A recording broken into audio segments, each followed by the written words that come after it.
Good morning, friends. Welcome again to TalentSprint for another video session on the live video session on the current affairs for the period between the 31st of August 2017 and the 8th of September 2017. As always, we will divide this session into 6 segments: the national news first, followed by the international news, then the news on banking, economy and finance, then science and technology news, the other current affairs, and finally the sports news. However, I want to make one news to you all that we have revamped the entire design of this session, and from today's session onwards, every week the live current affairs session would not be consisting of 100 slides and 110 slides and all that. We have cut down on all those news which we thought was not necessary for your banking exams. And to that extent, we will be concentrating only on those topics which are likely to feature in your banking exams in the current affairs session, in the current affairs section. Although it's very impossible to pin down the exact topography of the questions, we will try and give you as many questions as possible, as many topics as possible in the current affairs session, so that when it comes to the question of the banking exams, you will not be found wanting. What we have basically done is to do away with all the sensational news items, as it were, and concentrated only on those topics which are very essential to you from the banking exam perspective. I'm sure you will all like this revised design of our session, and if you like it, please say so. Please give us your feedback that you liked it, and also share the feedback with your other friends, so that those of your friends who have not joined today can always join us from the next week onwards. So on that note, I welcome you all again to this session on the current affairs for the period between the 31st of August 2017 and the 8th of September 2017. As always, we begin with the national news first.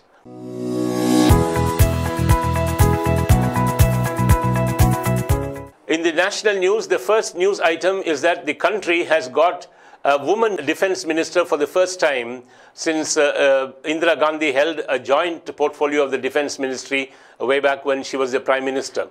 For the first time, a full-time defense minister is a woman. Nirmala Sitharaman is the new defense minister of India. As per the latest cabinet reshuffle announced on the 3rd of September 2017, Nirmala Sitharaman becomes the first women defense minister to hold independent charge of the defense ministry.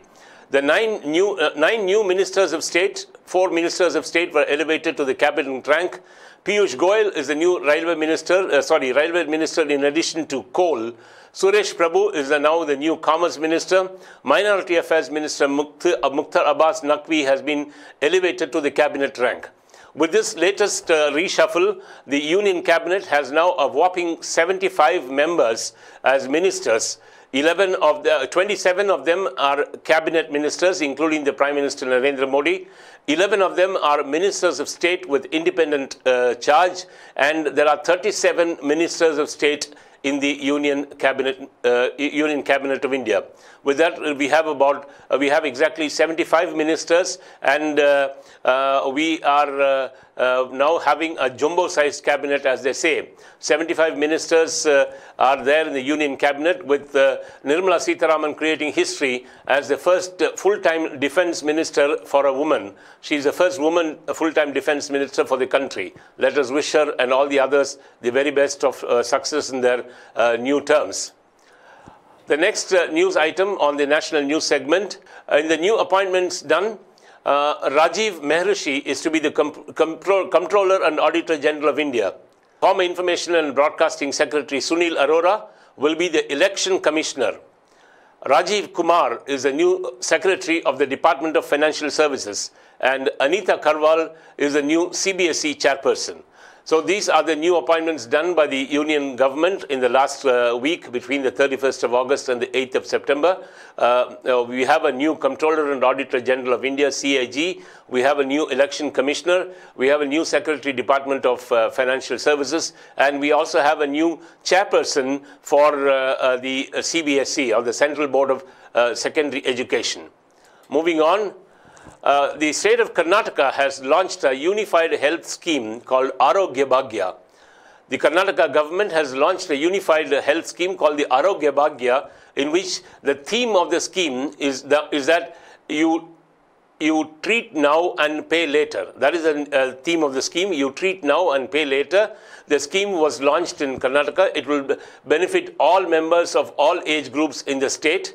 The advantage is that they can get themselves treated in the government hospitals and certain enrolled private hospitals. And the feature is that you can actually get treated immediately and pay later.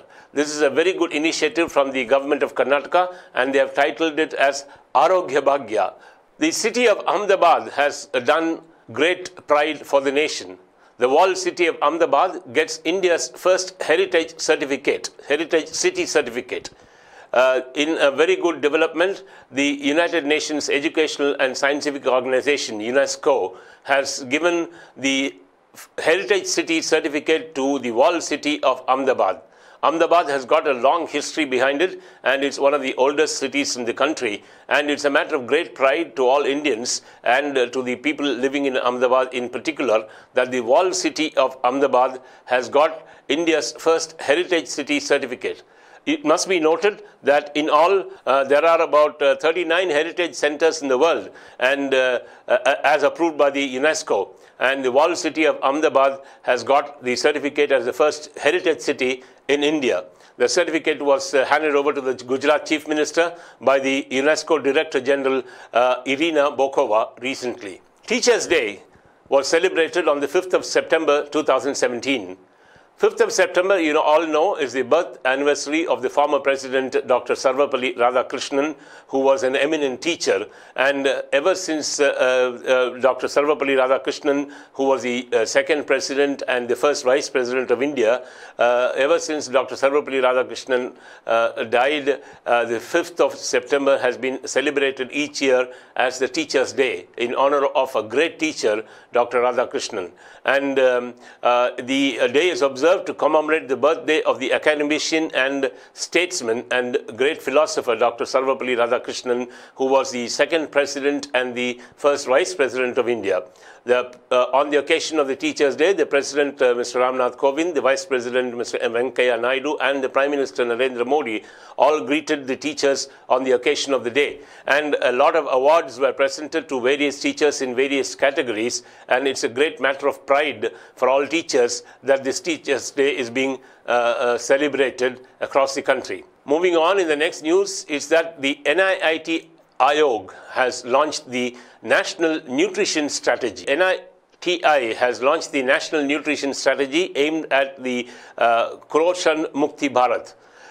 What happens is that under the National Nutrition Strategy, the aim is to bring nutrition to the center stage of the national development agenda, because there have been a lot of instances where children were being reportedly undernourished or malnourished, and it is the aim of the government of India to bring all children as under a proper nutrition level. It lays the roadmap for the targeted action to address India's nutritional needs. To that extent, NITI Ayog has launched the National Nutrition Strategy. What happens is that the strategy calls for a convergence of ideas between four proximate determinants of nutrition, namely food, health services, income, and water. As long as these four can converge and into a proper synergy, obviously the result is that there will be better nutrition for the children of India. And to that extent, the government of India, through the NITI Ayog, has launched the National Nutrition Strategy. It's hoped that this strategy will bring about a great change in the nutrition status of India's children all across the board in all the states. The next news item is that for the first time, 1,000 electric auto rickshaws have been flagged off in Gurgaon near the national capital. The first batch of 1,000 electric auto rickshaws was flagged off in Gurgaon on the 3rd of September by the Union Minister Nitin Gadkari. The e-rickshaw fleet, or in other words, the e-auto rickshaw fleet, is being operated by the Treasure Wave Ventures Private Limited in collaboration with Delhi Metro Rail.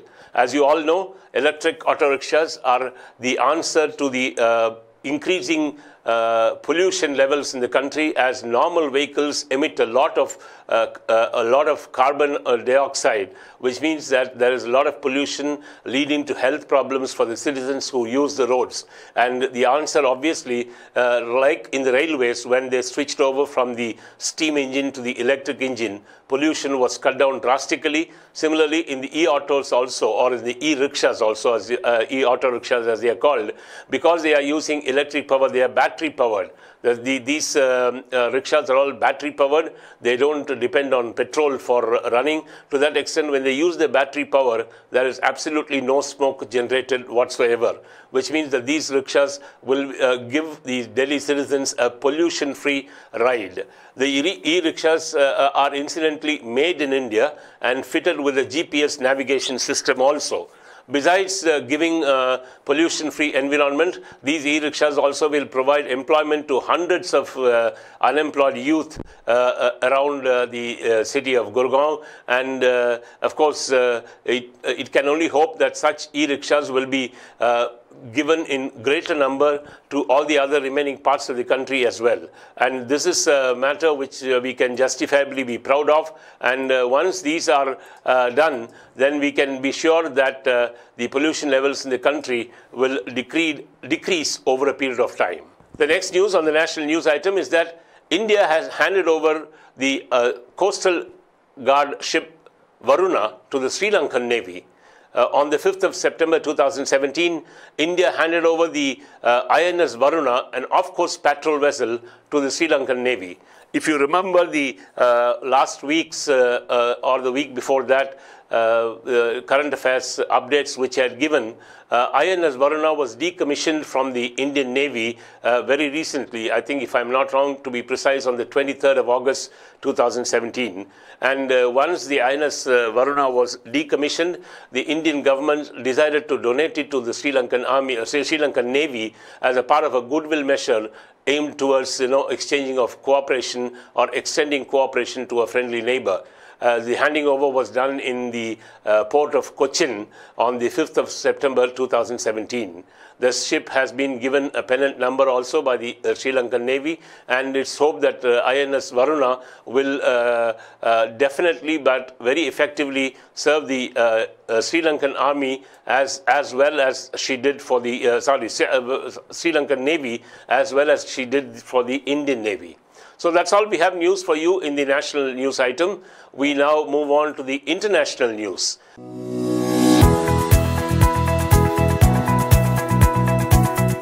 In the first news on the international segment is that the International Hindu Conference was held in Nepal recently. Nepal has always prided itself on being called a Hindu nation.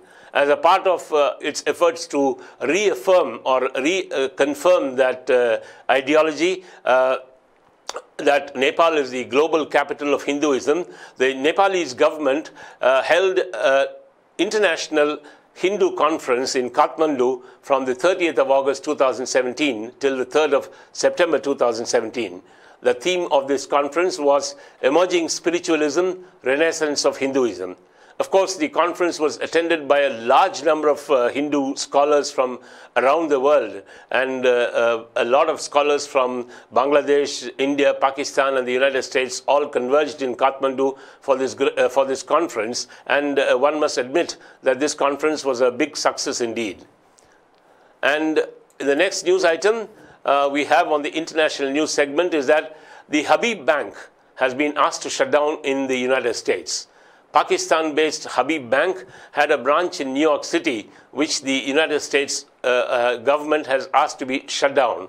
The United States government has always been maintaining that Pakistan has been aiding terrorism out of its own soil, and it recently thought that Habib Bank was indirectly helping this act of terrorism by the accounts in that branch of New York branch, in that Bank of New York branch, by the accounts being used for money laundering activities to fund terrorism. So the United States Department of Financial Services, which regulates the foreign banks, has asked the Habib Bank to shut down its New York branch with immediate effect. Not only shutting down the New York branch, but it also slapped a fine of $225 million on the bank, although that is much lower than the $629.6 million originally expected to be the fine. So it comes as a drastic blow to the Pakistan-based Habib Bank, and we'll have to wait and watch the developments on how this development takes place in future. That is the news coming in from the United States as far as the Habib Bank is concerned.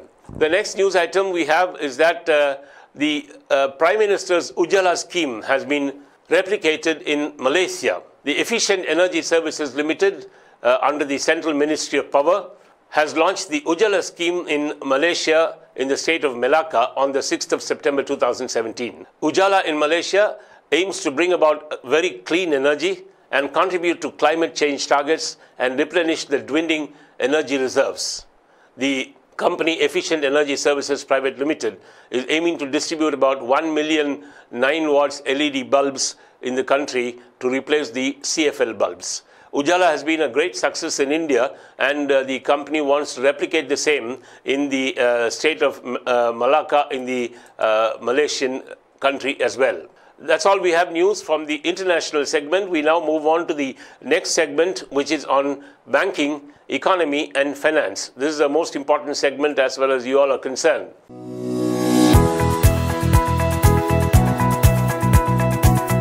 The Reserve Bank of India arm is to launch a model platform for blockchain technology. The Institute for Development and Research in the Banking Technology, an arm of the Reserve Bank of India, is developing a model platform for blockchain technology. The platform will be suitable for different applications relevant to banking. Blockchain removes the need for a third party by directly connecting the customers and suppliers on the same platform, which means that the customers and suppliers need not have any intermediary any longer. They could talk to each other directly through this platform. And the RBI hopes that this platform on the blockchain technology will be a great boon for the customers of the various banks which are there. Another news from RBI is that the Reserve Bank of India has included the HDFC Bank in the list of too big to fail banks. I think we all will remember that already two banks are included in the list, namely State Bank of India and ICICI Bank. Both have been included in the list of too big to fail. And recently, on the 4th of September to be precise, the Reserve Bank of India added HDFC Bank also to the list. That is in the list of too big to fail for domestic banks or systematically important banks. Systematically important banks are subject to very high levels of monitoring and supervision so that any disruption in the financial services can be minimized. Because of disruption in financial services, some banks could actually fail. And the RBI has recognized that HDFC Bank, along with State Bank of India and the ICICI Bank, is a bank which is too big to fail. For if HDFC Bank fails, then that could lead to a lot of catastrophe in the financial system as well. As such, the RBI has said that HDFC Bank will be part of the list in the list of banks too big to fail. That is the latest news coming in from RBI regarding HDFC Bank. The next news on the banking, economy and finance segment is that Mr. Shankar Narayanan has taken over as the Managing Director and CEO of the Bangalore-based Vijaya Bank. R.A. Shankar Narayanan has taken over as the Managing Director and CEO of Vijaya Bank, which is based in Bangalore. Mr. Shankar Raman has taken over the reins of the bank from Kishore Sansi, who reached superannuation on the 31st of August 2017. Prior to this appointment, Mr. Shankar Narayanan was the Executive Director at the United Bank of India, and he was also a Director with the Bank of Baroda earlier on. So Shankar Narayanan has come on board in Vijaya Bank, and it's only hope that he has a very good tenure. Congratulations, Mr. Shankar Narayanan, and all the very best to you. The State Bank of India, the country's largest bank, has gone the artificial intelligence way. State Bank of India has taken another step towards artificial intelligence by launching the SBI Intelligent Assist, a chat box for customers. Basically, what it does is that the chat box has been conceptualized to have an ongoing chat with customers, thereby minimizing the need for them to visit the branch. It's a live chat box in which the customers can interact with the officials of the bank from time to time and get their problems solved and get their grievances addressed and get their services rendered. So it eliminates the need for human interference at every step of the way. So quite a few private sector banks, including ICICI Bank, have started this intelligent assist facility for customers already. And State Bank of India is following that route in going the artificial intelligence way. The chat box will enable the customers to be in live conversation with the bank's officials at any point in time, of course during specified working hours, and the bank would obviously get back to them with the solution for their problems or with the desired services which they want. This chat box has been conceptualized and developed by Alan Call, a Mumbai-based startup venture. It's a technology venture based out of Mumbai, along with the help of the Indian Institute of Technology, Bombay. So SBI launching this intelligent assist for customers is a very, very good development for the customers of State Bank of India, and let's hope that the customers of State Bank of India will make the maximum use of this chat box from State Bank of India. The next news item on the banking and economy and finance segment is that Mr. K.V. Ramamurthy has been appointed the Managing Director and CEO of Tamil Nadu Mercantile Bank Limited. As you all know, Tamil Nadu Mercantile Bank Limited is a bank situated in Tuticorin. The head office of the bank is in Tuticorin, and on the 4th of September, the Tamil Nadu Mercantile Bank announced that Mr. K.V. Ramamurthy has been appointed the new MD and CEO of the bank. Earlier, he was working with the United Bank and also with Bank of Baroda. The appointment of Mr. K.V. Ramamurthy has been ratified and confirmed by the Reserve Bank of India, and he will be the MD and CEO for a period of 3 years from the date of his appointment. All the very best, Mr. Ramamurthy, for your new tenure in the Tamil Nadu Mercantile Bank. Tamil Nadu Mercantile Bank, it may be noted, I think I'll have to add it here, that Tamil Nadu Mercantile Bank is one of the fast-growing private sector banks in the state of Tamil Nadu, although the bank has been plagued by frequent boardroom matters, and there have been a change of MDs and CEOs quite frequently in the last 5 years or so. But let's hope Mr. Ramamurthy brings that much-needed stability to the affairs of Tamil Nadu Mercantile Bank. That's it. We have news for you from the field of banking, economy and finance. We now move on to the field of science and technology.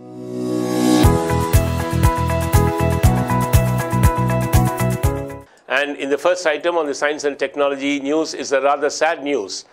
The Indian Space Research Organization, ISRO, has always been priding itself on the successful launches of the payload satellite vehicles, or the PSLV. For about 24 years, the PSLVs have been launched successfully by Indian Space Research Organization. Most of these launches have been from the Sriharikota space pad in Andhra Pradesh, and after about 39 successful launches covering a span of 24 years, for the first time, the launch of a PSV vehicle or the launch of a PSLV from the ISRO has failed. The PSLV C-39 failed in its mission as the heat shield failed to separate, preventing the satellite IRNSS-1H to reach its designated orbit. It was planned to insert the new navigation satellite IRNSS-1H on the 31st of August in a sub-geosynchronous transfer orbit to replace the ailing IRNSS-1A in space. The PSLV rocket is normally known for its reliability, And as I told you earlier, ISRO has successfully launched 39 PSLV orbits, 39 PSLV rockets into space in the last 24 years. However, the PSLV has been serving as a trusted workhorse those so far, except for its first ever flight. And after a period of 24 years and 39 successful launches later, this launch has failed. It does not mean the end of the road for ISRO in its space program. I'm sure ISRO will get up much more strongly, and launch their PSLV very soon, and successfully at that. I think the reliability and capability of the Indian Space Research Organization cannot ever be questioned, because they have become one of the very reliable space program managers in the world. The next news item is a matter of pride for the Indian country as a whole. The Council of Scientific and Industrial Research of India has been adjudged the 9th best government organization in the world. The Council of Scientific and Industrial Research, CSIR, has been judged as the 9th best government organization in the world. CSIR has been ranked 9th amongst a total of 1,207 government organizations surveyed. The ranking is based on several factors, including research performance, innovative outputs, and societal impact measured by the web visibility. All of you know that CSIR is a great institution for scientific and industrial research. Many a wonderful scientist has emerged in the country from this great organization, and it's no surprise that CSIR has been lauded for its best government services, and it's been adjudged as the 9th best government organization in the world. We wish the CSIR great success, and let's hope that one day or the other CSIR will become the best government organization in the world. Moving on in the field of science and technology, the world's biggest and most powerful X-ray laser gun has been unveiled in Germany. In Hamburg, in Germany, on the 1st of September 2017, the world's biggest and largest and most powerful European X-ray electron laser gun was unveiled.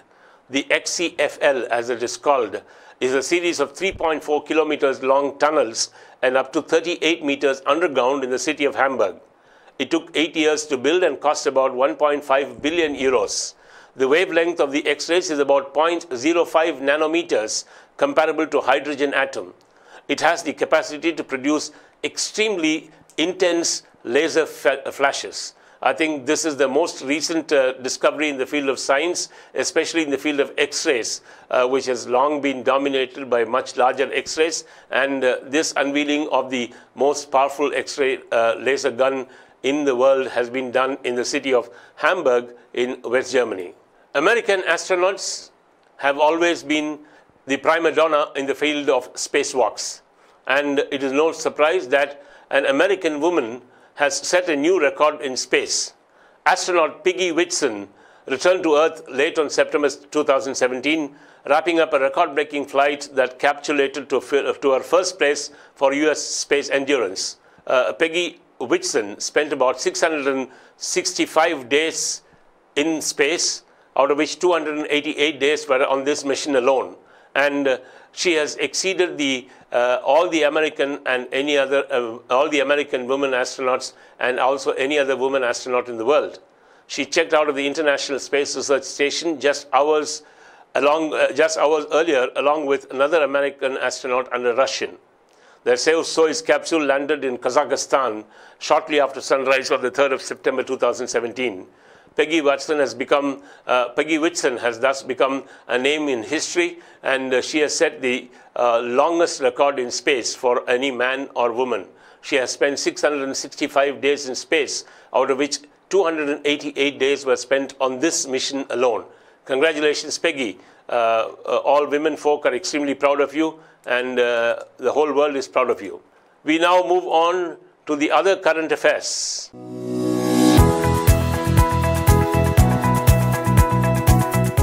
The other current affairs, the first news is that Yalla Kerala has been launched to attract tourists from Arabia.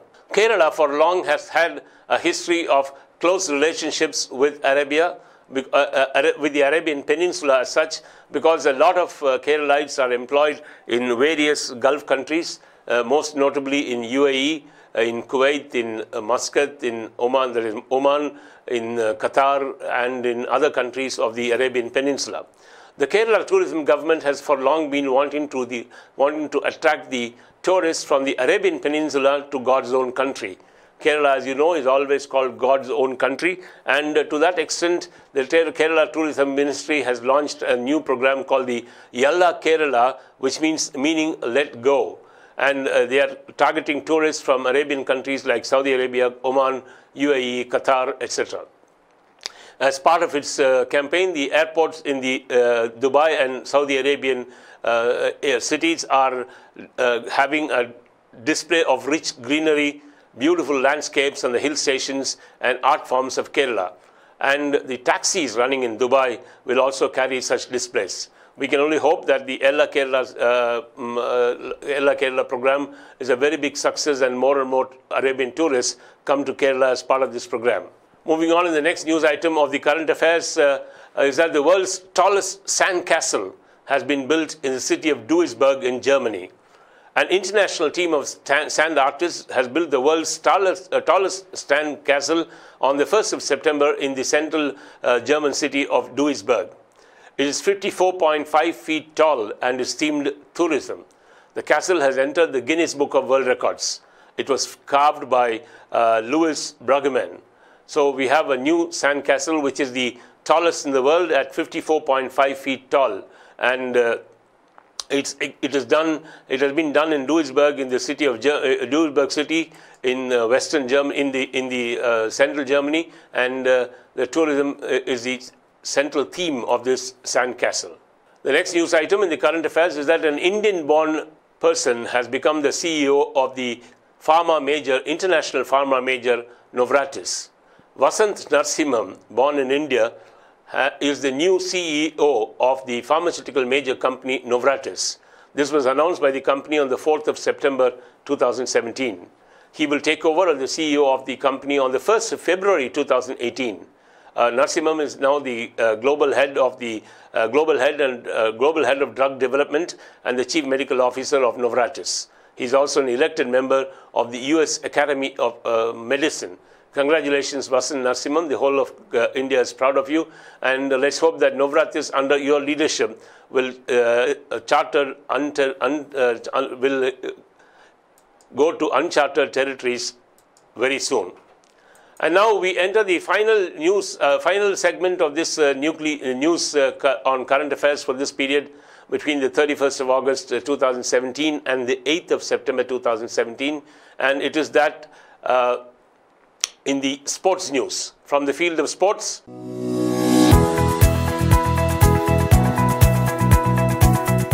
Bangladesh has created history for winning its first ever cricket test match against Australia.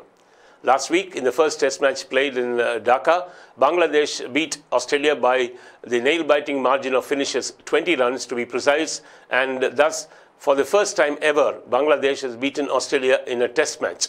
This is indeed a great matter of pride for the small nation of Bangladesh, and it is of course to be noted that of late the Bangladeshis have been improving with every game. They recently beat Sri Lanka, they recently beat England, and they beat the West Indies also. And going by their standard of development and going by their improved standards in this thing, it is no surprise that they have beaten Australia as well. The next news item from the sports news is that PV Sindhu is to be the brand ambassador for Bridgestone tires. The Rio Olympic silver medalist and the poster girl of Indian women's badminton, PV Sindhu, has landed yet another endorsement deal in her hands. She will be the brand ambassador for Bridgestone tires, which are the global sponsors for the upcoming Olympics in Tokyo in 2020. PV Sindhu will be part of the marketing campaign for she will be part of the marketing campaign for the tire major Bridgestone tires. The third news item on the sports news is that Mahendra Singh Dhoni has become the first wicketkeeper to effect 100 stumpings in one-day international cricket. The former Indian captain Mahendra Singh Dhoni has become the first ever wicketkeeper to create the record of 100 stumpings in one-day international cricket.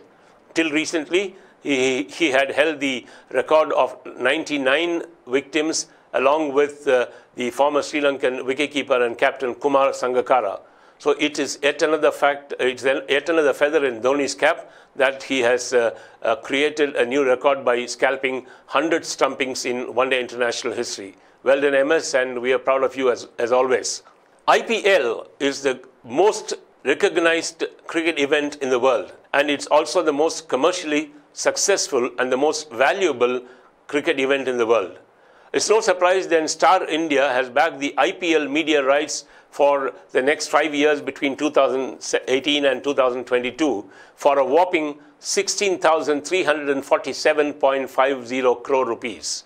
The mammoth amount was bid by Star India, and they outbid all the other competitors, namely Sony Max and ESPN and all those people. And Star India has backed this right for the next 5 years, and it is a testimony of the IPL's success that the media rights have gone for such a huge sum. When IPL was started in 2008, the media rights were hardly 1/5 of this amount, and it's a great tribute to the way the game is played in the IPL and also the kind of stars it attracts from all around the world, that IPL has become such a big, massive commercial property. And Star India must be hoping that they make the right justification for bidding such a large amount for the IPL games. The next news item on the sports news is that Urmila Devi has won gold at the Commonwealth Youth Weightlifting Championships.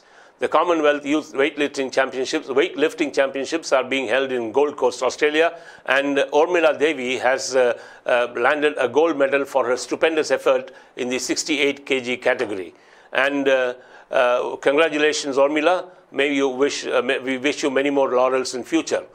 And final news of the current affairs for this week is that under the sports item, under the sports news head, is that the Indian wrestlers Satish Kumar Rahul have qualified for the 2018 Commonwealth Games. Satish Kumar Rahul has qualified for the 2018 Commonwealth Games to be held in the year 2018 in England, and he qualified because of his very good effort in the ongoing weightlifting championships in Russia.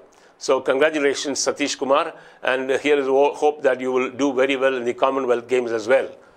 So friends, that is the current affairs as we thought we should bring you from the 31st of August 2017 till the 8th of September 2017. And as I told you, we have restricted ourselves to those topics which we think will be the focus of your question paper in the banking exams, which you will be writing from every now and then. It's bye from me for now. See you again next week with another video session on current affairs. Until then, thanks for watching this video. Please continue keep watching TalentSprint videos, and all the very best to each and every one of you. Have a great weekend and see you later. Bye-bye. Thank you.